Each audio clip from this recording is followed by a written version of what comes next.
Shall we check in with our friend John Bolton? Yeah, let's do it. Former National Security Advisor under Donald Trump, also former UN ambassador under President George W. Bush. So he's served in all sorts of Republican administrations. And he was recently on CNN with Jake Tapper, and they were talking about whether Trump was really competent enough to plan and execute a coup. John Bolton had some interesting insight on this. Let's take a listen. With all due respect, one doesn't have to be brilliant to attempt a coup. I disagree with that. As somebody who has helped plan coup d'etat, not here, but, other places, it takes a lot of work. And that's not what he did. I'm sorry. Come again? I mean, not that any of us are surprised that John Bolton has been involved in planning coups, but usually they try to keep that quiet. Here he is just brazenly saying the quiet part out loud, just openly admitting to it casually, like this is a perfectly fine and acceptable thing to cop to. Oh yeah, it was completely nuts. And it's the reaction we'll get is really funny from the neocons who still support Bolton. Yes. But it was one of those just absolute quiet part out louds. Maybe he was trying to be funny, but I don't think so. I think that there is some truth. He's got a long career, Assistant Secretary of State, and obviously he hasn't made his views private on this. And Jake Tapper actually continued to press him on this. Let's listen to that. When we were talking about what is capable, what you need to do to be able to plan a coup, and you cited your expertise having planned coups. I'm not going to get into the specifics, but successful coups? Well, I wrote about Venezuela in the book, and it turned out not to be successful. Not that we had all that much to do with it, but I saw what it took for an opposition to try and overturn an illegally elected president, and they failed. The notion that Donald Trump was half as competent as the Venezuelan opposition is laughable.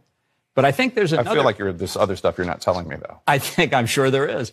Well, so that's actually interesting, having lived through some of that. When I was covering the White House, they refused to say it was a coup. I don't know if you remember that. And now here he is. And now he's like, I was oh yeah, involved in that coup, because that Venezuelan there was coup. People were like, well, hold on a second here. You're recognizing some guy who is like the parliamentary leader, as a leader of Venezuela. Like, what right do you have to do that whenever clearly he doesn't have any position where he has any hope of actually becoming the president? It became a whole thing. I mean, that guy visited Washington. He was given like diplomatic recognition. Juan Guaido, it was totally bipartisan. Remember, there was standing ovation for him and all of that. The Maduro government, by the way, didn't go anywhere, and now we need their oil. I don't know if people have checked that out. So it was, anyway, I remember covering it at the time, and people were asking, like, hey, is this a U.S. coup d'etat? They're like, absolutely not. We're representing the diplomatic or the democratic will of the Venezuelan. I'm not going to claim Maduro is democratically elected or Juan Guaido. Okay, like the whole country is a complete mess. The whole point is that when you start trying to meddle in other countries like this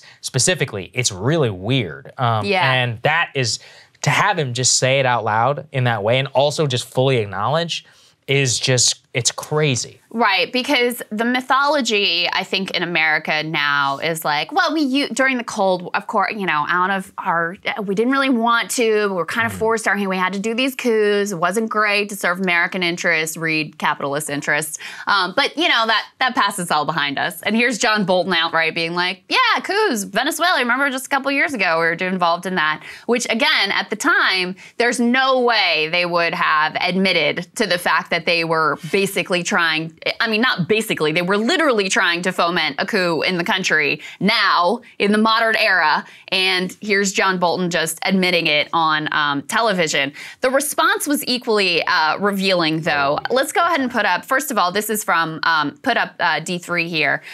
This is from someone who's, Branko Marcetic, who I think is a good and smart observer. He says, I hope my American followers can understand how extreme and abnormal this is. I don't know any other country where a former official can just openly say this, and then the journalist interviewing him simply nods along as if it's completely unremarkable. I mean, at least Tapper has a brain and is capable of like listening and then following up. But he kind of chuckled like this was some sort of a joke, like, ah, ha, ha, ha, of course we do coups.